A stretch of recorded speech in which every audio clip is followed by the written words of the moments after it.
And welcome in, everybody. Glad you're with us. MLB The Show has interleague action for you this afternoon. It's the San Diego Padres and the Detroit Tigers.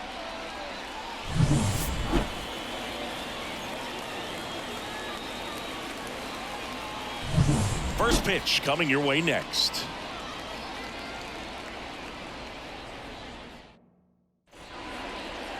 So, almost ready to get underway. Pitching in our game today, Tarik Skubal. What do you have on him?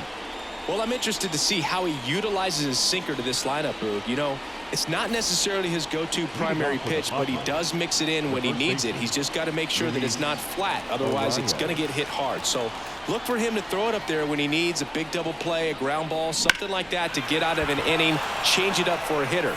Also, get those hitters looking down so that it opens up the top of the strike zone, especially late in an at-bat. As we take a look at the Padres lineup, they're dealing with a top-level arm on the mound, so this figures to be a tough matchup for them. What's the key to the offense today, Singy?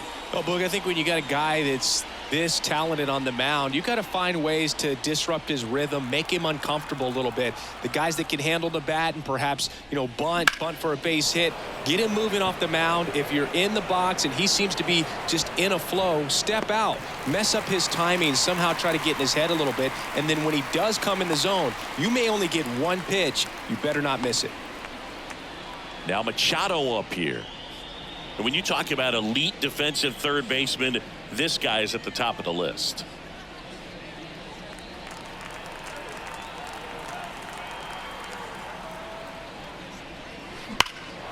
Drilled out towards left center field. That's well struck. Green going back. Feeling for the wall as he makes the catch. Oh, man, amazing catch to end the inning. As a former outfielder, I'm feeling proud right now. Saw the wall, didn't get afraid, held on to the ball.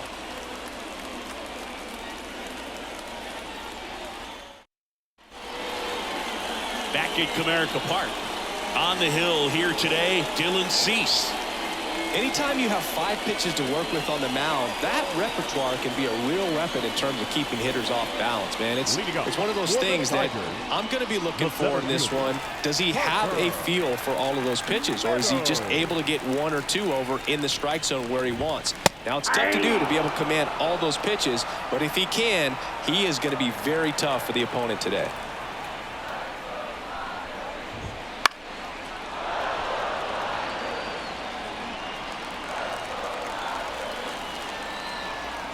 The 0-2. Got him swinging for the strikeout. Couldn't catch up to the heater. Good late cut for the strikeout there. That thing really got in on him. And, you know, the cutter isn't really a huge swing and miss pitch most of the time because it's not really meant to move a whole lot. You're just trying to miss the big part of the barrel and maybe get some weak contact. But that one right there did a whole lot more than that. That was a really good pitch. Next to hit, Matt Vierling. Yeah, that's too high. You rewind and think back to those Giants teams that won 3 world titles. They were pretty good contact-based teams. Obviously, the Royals as well. It feels like it's swinging back a little bit towards there's an advantage to having some guys in your lineup that make contact.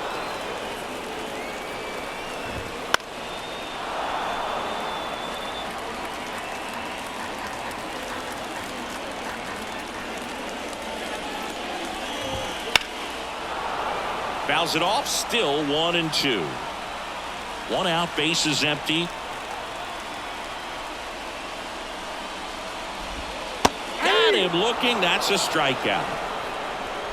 Well, anytime you can punch out the top 2 guys in a lineup to start an inning, got to be feeling pretty good out there on the mound, because when you think of just having a distraction, table setters on the base paths, and all of a sudden you're dealing with the number 3 hitter, any distraction can cause you to serve up a cookie, and instead of it being a solo shot, it's a 2 or 3 run homer. Foul ball there.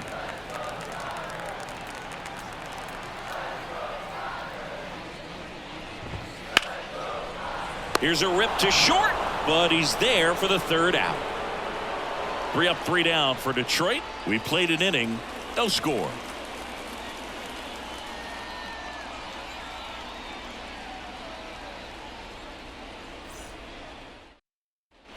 And welcome back to the ballpark. Top of the second, stepping in for San Diego, Xander Bogaerts. Skubal back to work. Swing and a drive. This one is crushed. No doubt about it. And here in the late stages, they have the lead. He powers that one out of here. It's 1-0. He only needed one swing to square it up. Not wasting any time in that at bat, Boog. Aggressive, and it paid off.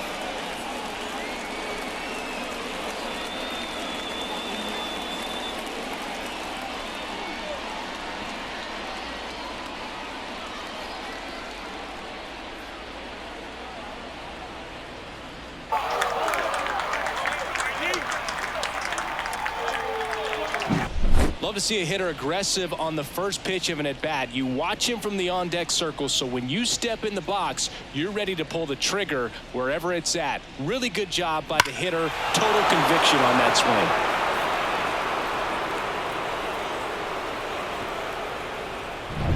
swing. Jackson Merrill, the next up for the Padres. And first offering is fouled off.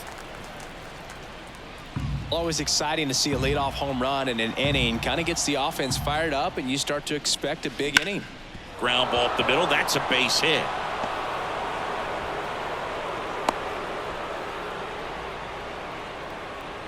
Batting sixth, the second baseman. So a man aboard next for the Padres, Jake Cronenworth. He's someone that really beats up on right-handed pitching. The lefties, however, give him a little bit more trouble. That's a base hit. Just kind of slice that one into center. A couple of singles back-to-back. You'll often hear the phrase short to it, long through it, and that's a great example of it right there. Got the barrel in the hitting zone early, squared it up with the well-timed swing, and came away with a beautiful line drive into center field.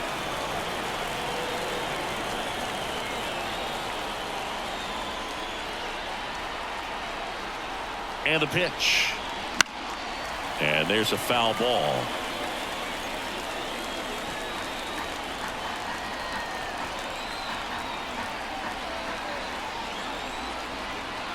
The pitch. Here's a swing and a drive left field, and he knew it.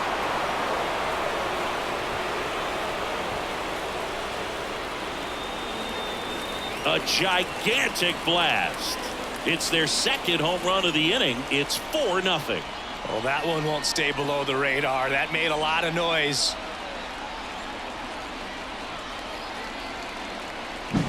The pitcher knew as soon as that ball left his fingertips, it was trouble. Right on the platter, right down the heart of the plate. I'm sorry, but big league hitters don't miss that pitch.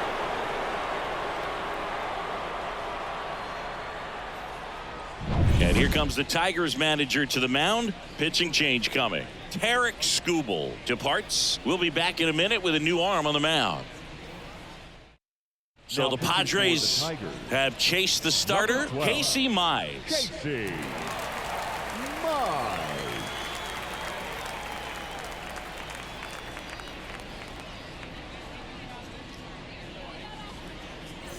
Now it's the DH, Connor Joe. And a foul ball.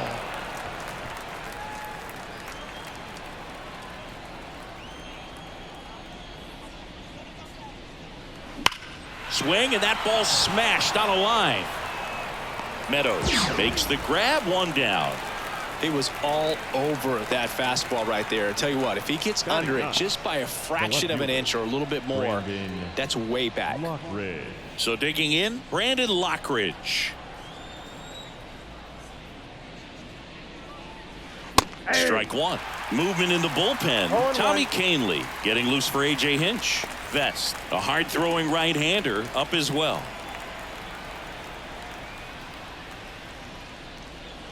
Hammers that one deep left field and forget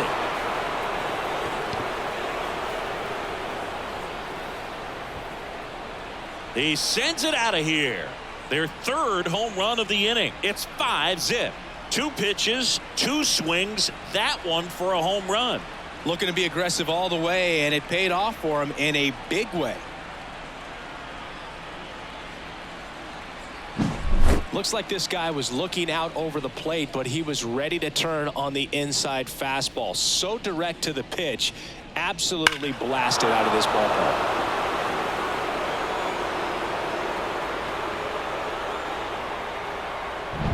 Luis Ariz stands in. He's 0 for 1.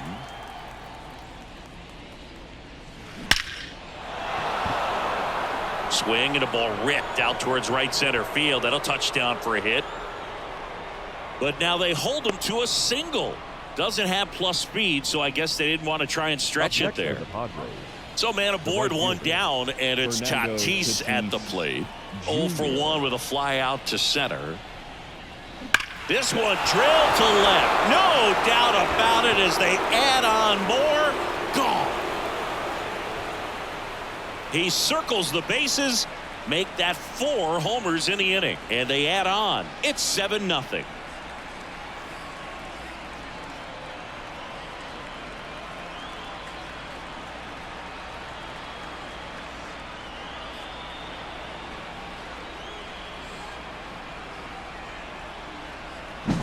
Well, he put a really nice swing on that one, and everything was on time. Took a direct path to the ball. Excellent extension, and just drove it out of here.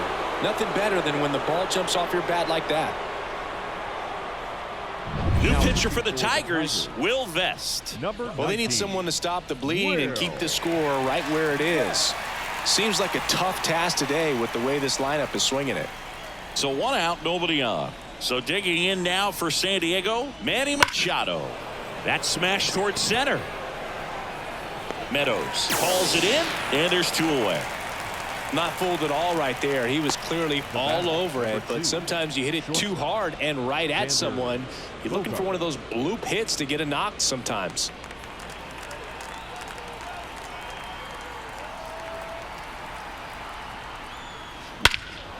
This one high in the air to left center. Meadows makes the play, and that'll do it. The final damage here, they bat around. 10 come to the plate, 7 runs on the board. Now to the bottom of the second. It's the Padres 7 and the Tigers nothing.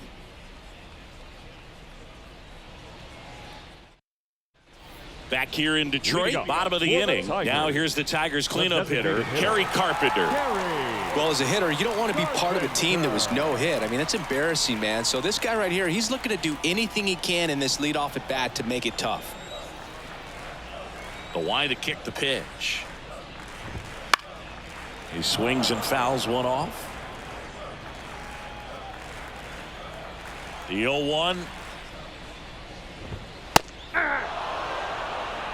Goodness, I think he just took the best pitch he's going to see in this at bat. You don't get many like that in that location. I don't know if you take that pitch against any pitcher out there on the mound. Lockridge has this one sized up, brings it in, and there's 1 down. Here's Gleyber Torres. The second baseman, Gleyber Torres. And he pumps it a strike. Looks like he's just sizing him up there. Really good pitch to hit, but he took it all the way. Sometimes guys just want to set their timing later on in the game. That may be a pitch that he turns on. 1 down, base is empty. And they'll do it again.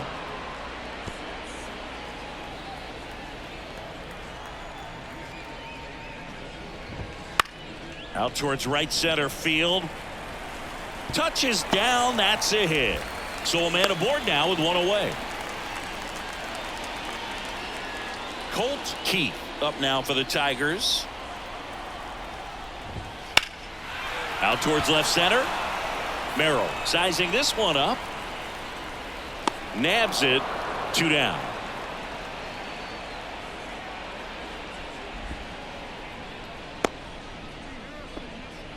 So last chance for the Tigers. And next up for the Tigers, Jace Young. Right through there for a strike. There it was. 0-0. Here it is. Hit it. He gets a take. Gets ahead in the count. Strike 2. And at bat like this is almost over as it begins. In this situation, you have no idea what the next pitch is going to be. Hit hard on the ground is short. Throw to first. Ball game. And the Padres get a shutout on the mound. When you win by 7 runs, it's a real encouraging game all the way around. The hitters feel good about what they did in this one, but the pitchers also know that if they get into a little bit of a jam, they know the offense is very capable of putting up runs. Good job. This one ends 7-0. For Chris Singleton and our entire outstanding crew here at MLB The Show, I'm John Shambi. We'll see you soon.